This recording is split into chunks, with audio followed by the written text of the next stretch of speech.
Welcome to the 2020 New Testament Challenge. Today we're in Luke chapter 19.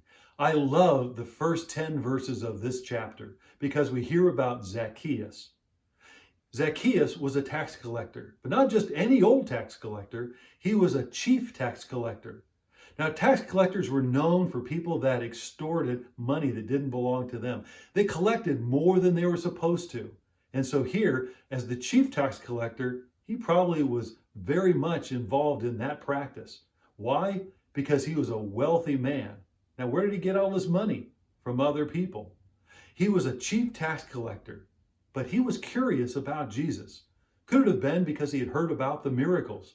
Or could it have been that he had heard that Jesus welcomes tax collectors and sinners? Whatever the reason, he had to see Jesus. And so what did he do? He climbed a sycamore tree.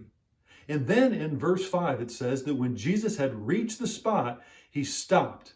He looked up in the tree and he said, "Zacchaeus, you come down, for today I'm going to have dinner at your house." Can you imagine the joy, the excitement, the wonder that Zacchaeus had? Zacchaeus heard his own name. Between verses 7 and 8, we can read between the lines.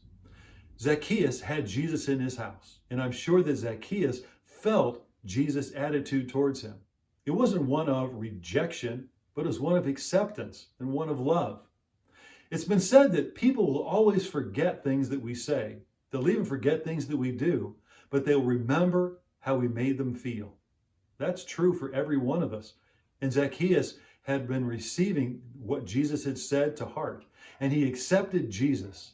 How do we know that? Because in verse 8, it says that he stood up and pronounced that his life had changed and he wanted to make changes.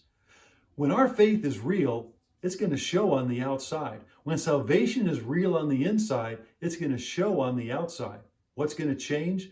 Number one, our behavior is going to change. If we've really been saved, then our behavior is going to change. We're not going to want to sin any longer. We're going to please our Heavenly Father and not ourselves. Our attitude is going to change. No longer is it going to be just always about us. We're going to start thinking about other people. That's what Zacchaeus did. And then his priority changed. He stood up and said, "Look, Lord." He was concerned about what Jesus thought about him. And he said, "If I've cheated anyone, I'm going to pay them back more than I took." It's not about us. It's about God when we get saved. Here are two truths that we can learn from chapter 19. Number one, that there should be an outward difference when something on the inside has changed. When we're saved on the inside, our behavior, our speaking, our attitude should change on the outside. But then the second thing is that anyone can get saved. The good news is that Jesus came to seek and to save that which is lost. That is good news for every day. Thank you for joining the 2020 New Testament Challenge.